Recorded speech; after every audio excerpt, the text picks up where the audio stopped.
Amis des LED, bonjour. Il y a quelques temps, sur le groupe Facebook, quelqu'un a posé la question de savoir comment on pouvait mettre sans trop dépenser d'énergie une LED sur une tension de l'ordre de 170 volts. Alors, c'est pas si facile que ça, avec des tensions si élevées. Alors pourquoi? Voilà, je vais prendre mon ardoise magique pour voir ça. La façon normale de brancher une LED, c'est généralement d'utiliser une résistance. Voilà, donc ici on aurait dans l'exemple 170 volts. Pour calculer la résistance, je rappelle que c'est très simple, c'est 170 moins la tension de la LED, soit 2 volts, divisé par le courant, mettons 15 mA, et ça nous ferait une résistance de 11K à peu près. C'est pas ça. Mais le problème n'est pas la valeur de la résistance, le problème c'est la puissance. En effet, si on regarde bien, la puissance dissipée à l'intérieur, ça va être 168, la tension à ces bornes, multipliée par le courant, donc 15 mA. Et si on fait le calcul, on tombe à environ 2,52 watts. Et c'est ça le problème, c'est que ça fait une énorme puissance, donc il faut déjà une grosse résistance, ça va chauffer, et ça fait une énorme perte d'énergie. Alors comment éviter ça? Alors la solution n'est en aucun cas d'utiliser un générateur de courant, comme je l'ai vu dans certains commentaires. Le générateur de courant, il change quoi? Il change juste que on peut avoir une dynamique de fonctionnement plus grande. Parce que là, si on met une résistance comme ça, la tension baisse, très vite la luminosité va baisser. Mais à part ça, on va dire d'avoir une plus grande tolérance au changement de tension et aux caractéristiques de la LED, un générateur de courant, ça va rien résoudre du tout ici. Il continuera à dissiper 2,52 watts. La solution, là, peut être passée plutôt par, justement, du PWM, par exemple. On pourrait utiliser un petit module d'alimentation à découpage et tout, mais bon, ça peut être un petit peu overkill pour une LED. Et je vais vous montrer, moi, une solution sur l'utilisation d'un composant qu'on avait déjà vu, que je vous avais déjà présenté, et qui, ici, fera très bien l'affaire. Donc là, on va faire quoi? Je vais vous faire le schéma, vous allez voir que c'est d'une simplicité biblique.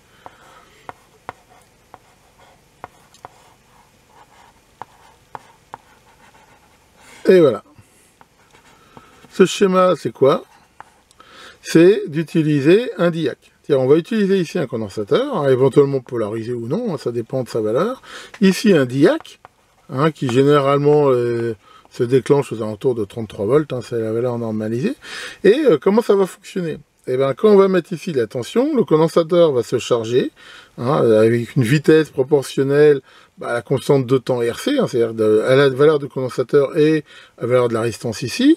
Donc la tension à cet endroit-là va augmenter de façon comme ça, logarithmique, et à un moment donné va atteindre la tension de déclenchement du diac. Je rappelle que quand ce diac va se déclencher, il va se mettre comme s'il était en court-circuit, il va passer ce qu'on appelle en mode d'avalanche, c'est comme si sa résistance ici devenait négative, et à ce moment-là, qu'est-ce qui va se passer? Le condensateur va se décharger très rapidement dans la LED, avec éventuellement ici une résistance de limitation.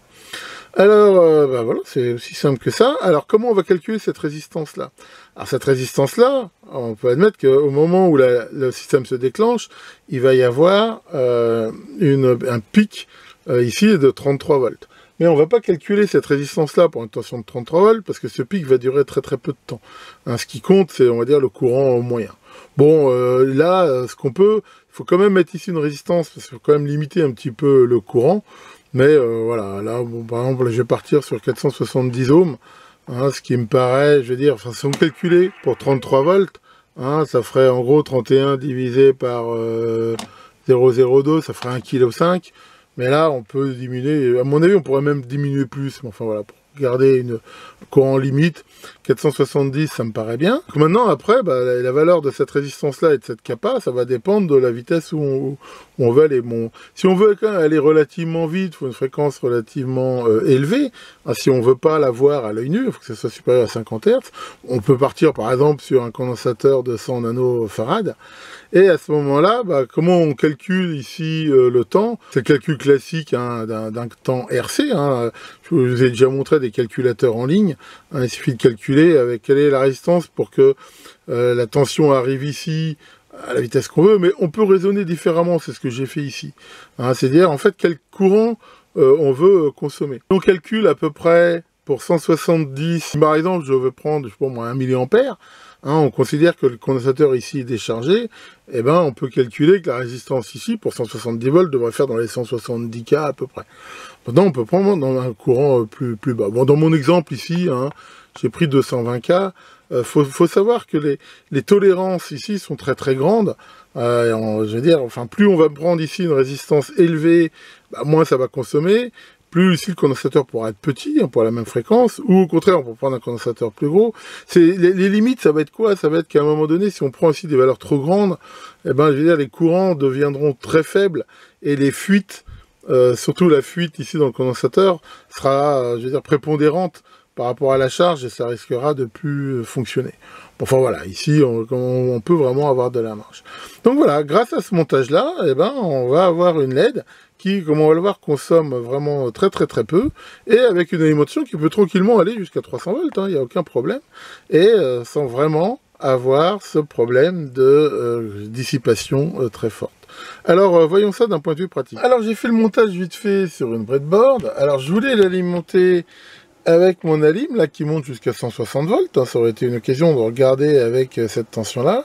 Alim que j'ai réparé ce week-end, et qui est retombé en panne. De toute façon, à l'intérieur, c'est très vieux, j'ai pas le schéma et tout.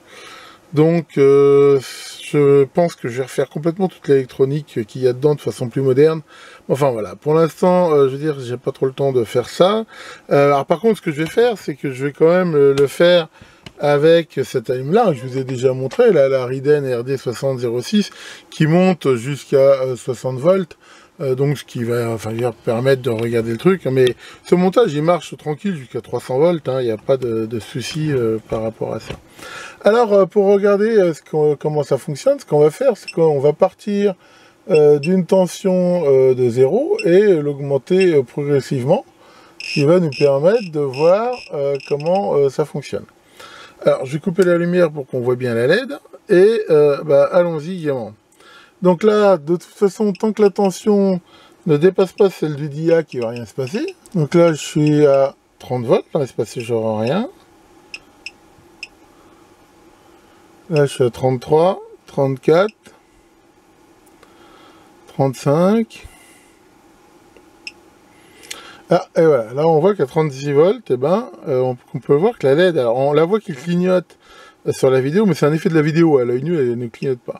Et là, la tension augmente, voilà, hein, ce qui augmente très peu sa luminosité, très vite. Et voilà, là je suis rendu à 60 volts, et on peut voir que la LED est très bien allumée, et que si on regarde la consommation au niveau de la lime, elle émet 0.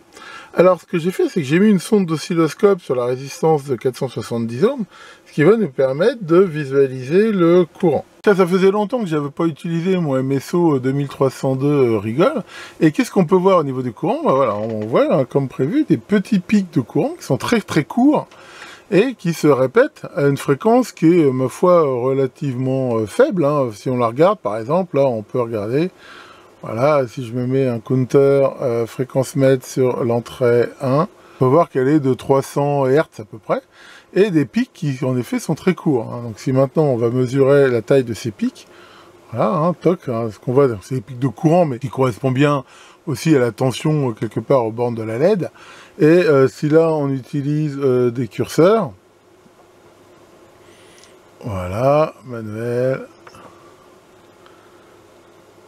en X, ce qui m'intéresse c'est le temps, et on va pouvoir mesurer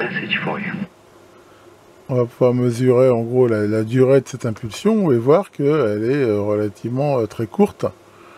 Voilà, on voit que ça fait dans les 40 microsecondes, hein, donc c'est vraiment des impulsions très courtes qui suffisent à allumer la LED. Alors ce qui est intéressant bien sûr, c'est que comme on peut le voir, là, si on regarde le courant moyen, il est très faible. En effet, hein, ce qu'il faudrait regarder, c'est en gros c'est l'intégrale de ça. C'est-à-dire que si on regarde là la moyenne du courant, hein, sur le temps, c'est très faible. À tel point que, comme je vous dis, le galvanomètre ne le mesure pas. Donc ça va vraiment consommer que dalle. Et donc, comme ça consomme très peu, et ben là, la dissipation est hyper faible. Hein, là, ça dissipe absolument une puissance négligeable. Et ce qui permet, hein, même si c'était alimenté jusqu'à 300 volts, et ben là, de complètement éliminer ce souci. Ce qu'on peut même faire, hein, là je vais couper l'alimentation, c'est mettre un condensateur plus gros. Hein, et là, bah, carrément, si on désire, pourquoi pas faire un indicateur clignotant, ça marche aussi très bien. Donc là, par exemple, si j'enlève ce condensateur et je mets à la place celui-ci,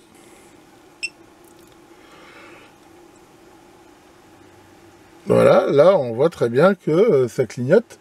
Hein, d'ailleurs, si je baisse en plus un petit peu la tension, voilà, ça clignotera d'autant moins vite, hein, vu que la charge du condensateur se fait de façon plus basse.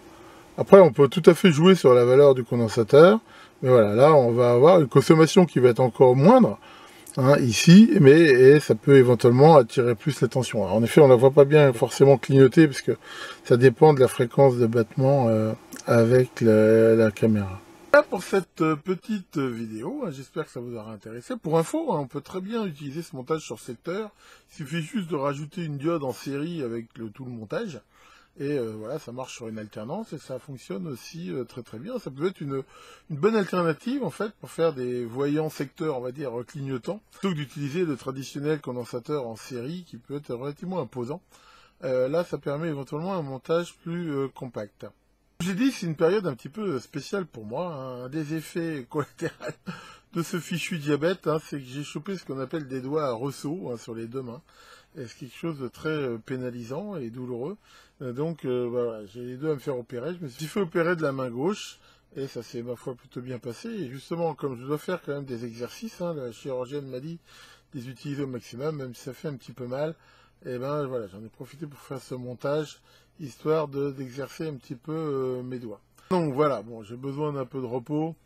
Mais globalement, ça se passe plutôt bien. Ah, Maurice, tiens, bah toi qui as une passion pour les caméras cachées et les films de cul, j'ai une bonne nouvelle pour toi. Je t'ai pris rendez-vous pour une coloscopie. Bon voilà, je vous rappelle que de toute façon, je vous ferai un live samedi à 21 h comme prévu. Donc, profitez bien aussi de ce beau soleil, parce que c'est vrai qu'il fait très très beau. Et bien sûr, à bientôt pour de nouvelles vidéos.